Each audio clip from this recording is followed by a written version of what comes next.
way you perceive your body starts in your mind. There's not really time for celebration. I looked at my body in the mirror, wasn't wearing anything, fully naked. How can you think you look good? You haven't done enough. That's why this whole concept of I'll be happy when, like this is so stupid. And to see the beauty within yourself and to see all that you are worth, because there is no when, because you have to tap in to the thoughts that you're telling yourself starts in your mind. Here's what's wrong with that. Hey everybody, my name is Eden Gold. Some of you probably know me, some of you probably don't, but I want to come at you with a message and a story of mine in regards to body image and when I came to sort of an epiphany that body image really is mindset based. The way you perceive your body starts in your mind. When you have a bad relationship with food, it all starts in your mind. The process of recovery from an eating disorder starts in your mind, and I fully believe that. And this is a story from a couple of months ago, but I think it's going to be a good boost of knowledge, inspiration, motivation for you in moving forward if you struggle with body image or don't always like what you see in the mirror. So I hope this can act as that for you. So a couple of months ago, I actually, thinking back now, I had a great body. I still have a great body. I've had a great body, a beautiful body, even throughout my entire eating disorder. But I didn't always see it as that.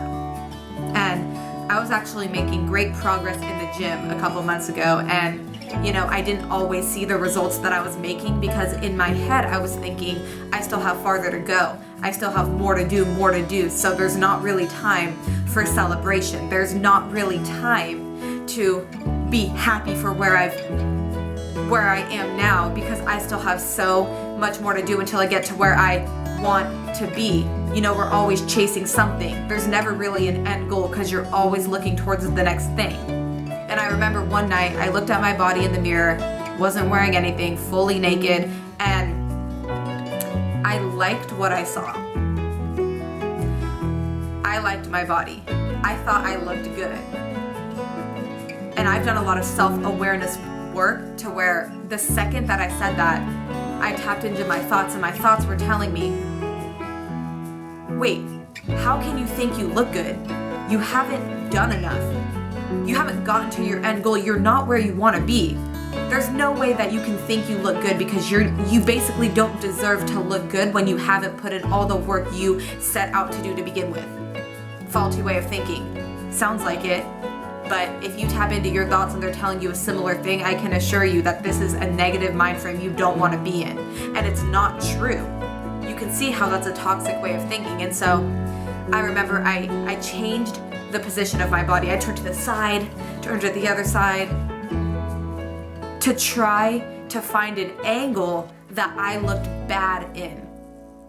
I tried to find an angle that I didn't like so that I could solidify why the thoughts inside of my head were true. Take a minute and think about how wrong that is.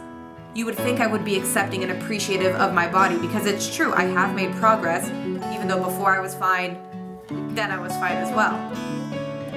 But it didn't match up in my head, and so I was looking for these angles where I looked bad so that I could just prove myself wrong and right at the same time. It was like this battle inside my mind, and I tapped into that, and I'm like, this is so stupid. What am I doing?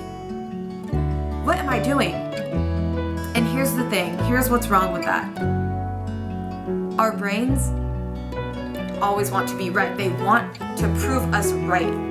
So whatever belief you have about yourself, your body, your life, your success, your health, whatever it is, your brain wants to prove you right. So if the story that you're telling in your head is, I'm not good enough, I'm not skinny enough, my butt's not big enough, I'm not making enough money, my arms aren't smooth enough, my health, whatever it is, your brain wants to prove you right. So even when I thought I looked good, that's not the story I had been telling myself. That is not the way that I define myself. I chose to define myself as somebody who wasn't enough yet, in quotes, because there's never a destination. We're always constantly growing and evolving and we want the next thing. That's why this whole concept of I'll be happy when, is a faulty way of thinking, because there is no when. You're always going to want the next thing. You're always going to want more. You have to learn to be happy with where you're at now and practice that self-love and practice that self-acceptance and self-development and self-growth for sure, but you need to practice loving yourself and changing the words and phrases that you're telling yourself. Because whatever you tell yourself, you are defining yourself as that. And when you define yourself, your brain is gonna do what it takes to prove you right. So I wanted to prove myself ugly, not good enough, not pretty enough, not skinny enough, whatever it was. And you have to change that. That's why it's so important to feed yourself with positive messages, retrain your brain to work for you, not against you, and to see the beauty within yourself and to see all that you are worth and all that you can do.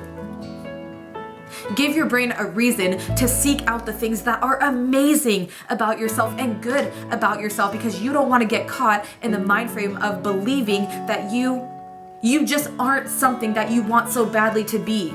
If you tell yourself you don't deserve to feel beautiful, or you're not skinny enough, or you don't deserve to, eat, or you don't deserve to be happy because you're not as successful as you want to be, you're never going to get there, because you're always going to find a way to talk yourself out of it, talk yourself out of being happy. I hope that's clicking to you, because it's so true, and that's why self-awareness is so important, because you have to tap in to the thoughts that you're telling yourself, and you have to see what they're saying, why are they saying that, where do they come from, and how can you start to change that. And the journey to change, does it take a long time? Yes, but it's worth it. It's worth it than being in fear of being unhappy your whole life, because you never feel like you're good enough. You can feel good enough. You are good enough, but it doesn't matter what anyone else thinks. What do you think? What words do you use to define yourself? And can you change those to work for you? The answer is yes, but you have to believe it. And that's why recovery, success, and everything starts in your mind. You can see where my way of thinking was a faulty way of thinking. And I wanted to share this positive message with you as a reminder and as encouragement and motivation to get real with yourself, get honest with yourself, or you are never going to get to where you want to be. So my advice, become aware of the voice inside of your head. What is it saying to you? What does it mean? Why is it saying that?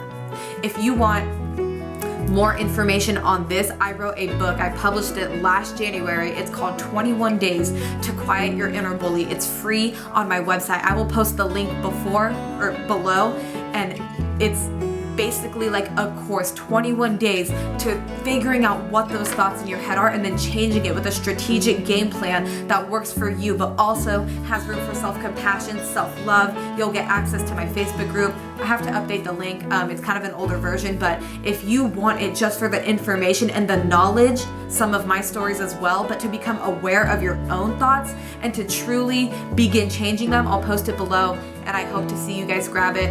I also post a lot about self-love, body image, loving yourself, already said that, eating disorder recovery, building positive and strong habits in any area of your life on my Instagram. My page is at EdenGold_, and you can also follow my other page at the.foreverstudent, where we bring mental health at the forefront of our minds for students, Gen Zs and millennials. We have a voice there. We tackle a lot of problems that you see in school. And with that being said, I just want this to be the one video that actually gets you to take action instead of falling victim to your cruel thoughts. So I love you guys. I hope that this helped you in any sort of way. If it did, head over to my latest Instagram and tell me that you saw this video and how it helped you. Share it with somebody who needs it, because you never know who's struggling with something behind closed doors. I guarantee we all are. So please share this message. Please just take care of yourself and know that it's a process, but it's worth it. So I love you guys, and I'll see you in the next video.